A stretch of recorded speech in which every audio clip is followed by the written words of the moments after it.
Amigos televidentes, muy buenas noches, bienvenidos a este espacio de diálogos de Pasto Noticias. La Universidad de Nariño se ha querido vincular a la Semana por la Paz 2014, una semana que busca la reconciliación entre la comunidad y un apoyo a los diálogos que se lleva a cabo en La Habana, Cuba.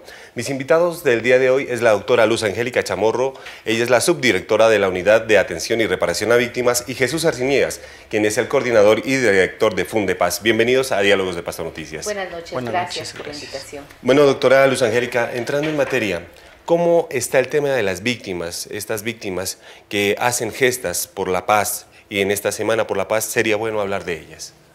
En el marco de la Semana por la Paz, desde la Unidad para la Atención y Reparación Integral a las Víctimas Territorial Nariño, estamos acompañando cada una de las iniciativas de nuestras víctimas del conflicto armado. Como usted sabe, en el departamento de Nariño tenemos 355.000 víctimas del conflicto, que requieren toda nuestra atención, toda nuestra solidaridad, y desde el campo misional tenemos que hacer acciones para que ellas puedan acceder a la reparación integral del restablecimiento de sus derechos. Bueno, hablar de paz es complicado en el departamento de Nariño, es un tema que en muchos lugares, en muchas regiones es vetado. ¿Cómo se viene dando esta reparación para que haya paz en las regiones, en los municipios, en los corregimientos, en las veredas? ¿Cómo vienen trabajando ustedes para lograr la paz? A la vez que es difícil hablar de paz, también es mucho más difícil pensar en el contexto de la nación qué está pasando con el departamento de Nariño. Nuestro departamento de Nariño ya varios años viene luchando y abocando también a un grito inclemente de que ya no más guerra, que todos nos volvamos gestores de paz, que ya abramos un horizonte que nos dé la oportunidad de que recobrar lo que añorábamos todos, de que el departamento de Nariño era un remanso de paz. Nosotros ocupamos un lugar muy grave dentro del conflicto en las estadísticas. Somos el cuarto departamento por la cantidad de víctimas. Bueno, doctora Luz, en este momento estamos haciendo un llamado a la solidaridad del municipio de Pasto, del departamento de Nariño, de su comunidad, para que a bien tengan acompañar esta iniciativa de que al menos una víctima del conflicto llegue a La Habana. Y en este sentir se está recogiendo unas firmas en los diferentes municipios, en las plazas principales y también en el esquema como vienen organizadas las víctimas. ¿Cuál es la meta, doctora Luz Angélica? La meta es llegar a 355.000 firmas. Ojalá pasemos esta meta. Hablando de esas víctimas, Jesús Arciniegas es el director de Fundepaz, pero también es una víctima de este conflicto que vive el departamento de Nariño y que vive Colombia. En su calidad de víctima, Jesús, ¿usted se siente representado, se siente apoyado por el gobierno departamental, gobierno nacional, por el gobierno regional en su calidad de víctima? ¿Ha habido apoyo? Yo creo que sí ha habido apoyo, no podemos tampoco decir que no, pero sin embargo yo creo que todavía falta muchísimo por hacer, porque con las víctimas que uno interactúa en diferentes espacios, creo que hay todavía un proceso de un acompañamiento un poco más profundo, sobre todo en aspectos de acompañamiento psicosocial. Aquí se ha estado trabajando en procesos de reparación de las víctimas, sin embargo pues se ha hecho hincapié en lo económico, en la reparación económica, en la indemnización.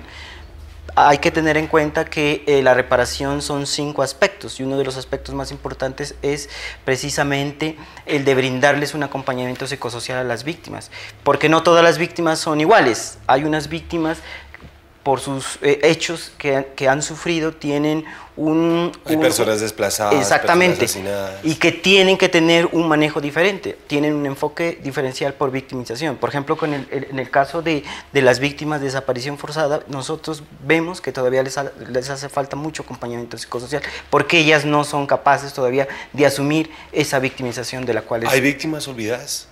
Sí, también, yo creo que hay un subregistro, yo creería que hay un pequeño subregistro que no hace que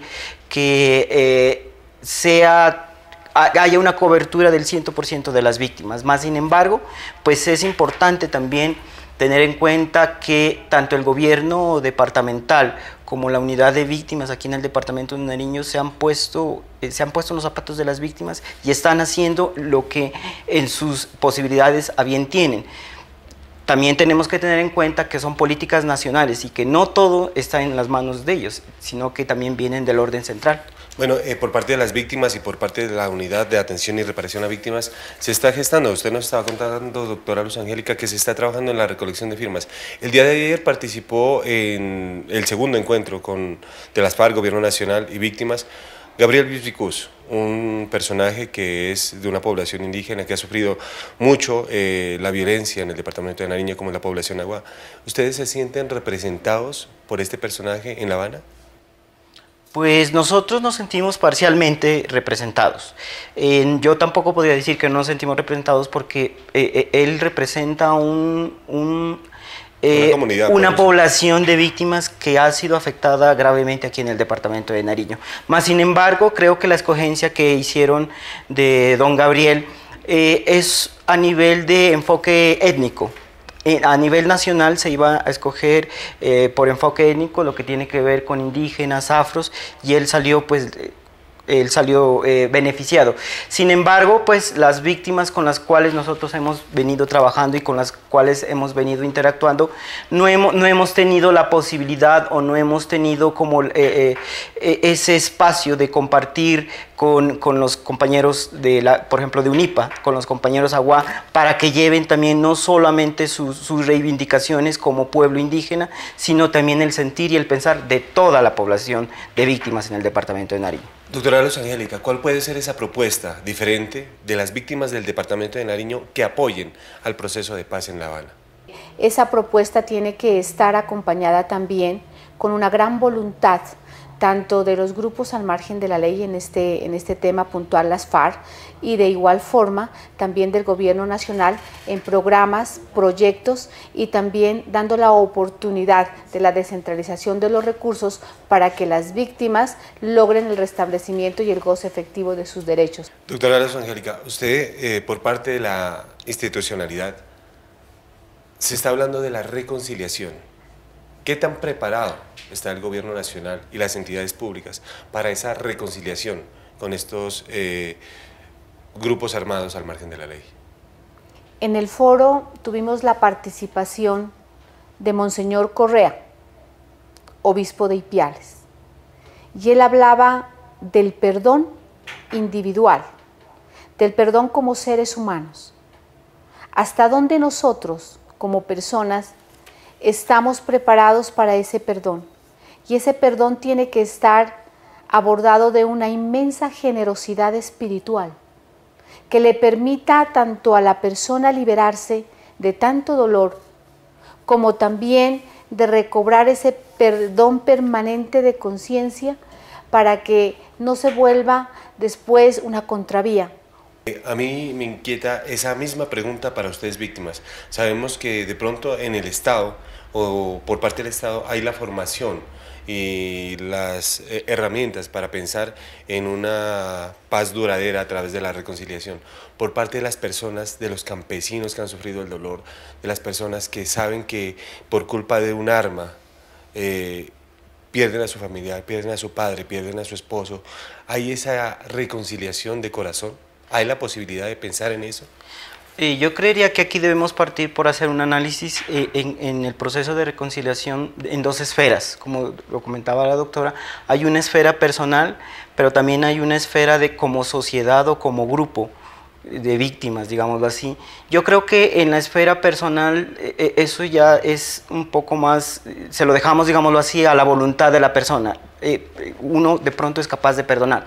Yo por mi caso, como víctima, sí estaría en condiciones de perdonar. Más sin embargo, hablando con otras víctimas, ellas dicen no, o sea, eso es respetable. Pero como proceso nosotros vemos que hace falta un proceso de acompañamiento y de pedagogía. ¿Qué implica el perdón? ¿Qué implica el perdón como víctimas? ¿Qué implica el perdón como sociedad? Y que también esta debe estar acompañada de otros procesos o de otras condiciones que son necesarias, como por ejemplo la justicia y la verdad. Entonces no podemos como sociedad o como víctimas hablar de perdón si antes no hay verdad ni justicia, porque si no estaríamos nosotros forzando procesos de reconciliación que serían inocuos y que no serían ciertos. Esto, por ejemplo, se puede ver en Ruanda, donde se hicieron procesos de reconciliación, pero más a nivel gubernamental, forzar la reconciliación, y eso no puede ser posible. Tiene que primero haber verdad para el caso de muchas victimizaciones. Por ejemplo, para el caso de las personas de desaparición forzada, lo único que ellas quieren es saber qué pasó con sus familiares, así estén vivos o muertos. Entonces, alguien me decía, ¿yo cómo puedo perdonar si no sé dónde está? Si no sé en principio qué le hicieron. ¿Qué fue lo que pasó? Eso, ¿qué pasó? Entonces, eso yo creo que hace falta trabajar un poquito más, porque veo que desde los entes gubernamentales están forzando mucho la reconciliación, y eso no puede ser. Yo creo que ese sería otro tema para tratar, porque el gobierno nacional tiene que esclarecer muchas de esas pérdidas. Sabemos que hace todo lo posible, pero también sabemos que hay muchos procesos represados a los cuales no se les ha dado la debida importancia. Doctora Luz Angélica y Jesús, ustedes han lanzado una propuesta para el día de mañana que es muy importante y que esperamos que la comunidad entera de San Juan de Pasto y del departamento de Nariño se una. ¿Cuál es esa propuesta? La propuesta es llegar mañana a la toma pacífica de un plantón radial con la ayuda de los medios de comunicación. Vamos a tener la oportunidad, a diferencia de los otros departamentos, que esta víctima que vaya a La Habana vaya refrendada con la voluntad de 355,000 firmas, que representa la cantidad de las víctimas del conflicto en nuestro departamento de Nariño. Y hacemos una cordial invitación a toda la sociedad de Nariño, a toda la sociedad de Pasto, para que mañana nos acompañen a partir de las 9 de la mañana en la Plaza de Nariño y nos regalen una firma para que una víctima de Nariño vaya a La Habana. No queremos que se vaya de paseo, no queremos hacerlo como show mediático. Lo único que queremos es que esa víctima vaya a dejar todas las propuestas que las víctimas hemos venido construyendo, no ahora en el foro, sino desde hace varios años, para que haga un llamado, como ya lo hicieron el compañero Bisbicus con los otros delegados que fueron a La Habana, de que por favor basta ya el conflicto aquí en el departamento de Nariño, que haya al menos un acuerdo humanitario que deje a la población civil por fuera del conflicto, mientras se hace un cese bilateral al fuego. Doctora Luz Angélica, Jesús, muchas gracias por acompañarnos en Diálogos de Pasto Noticias. Amigos televidentes, como lo dije anteriormente, en cualquier momento, cualquiera de nosotros puede entrar a ser víctima de este conflicto que vive el departamento de Nariño. La Universidad de Nariño quiso unirse a esta Semana por la Paz. Todos debemos hacerlo, que la sociedad pastusa, la sociedad nariñense no se quede por fuera. Únete al cambio. Este es el mensaje de Pasto Noticias.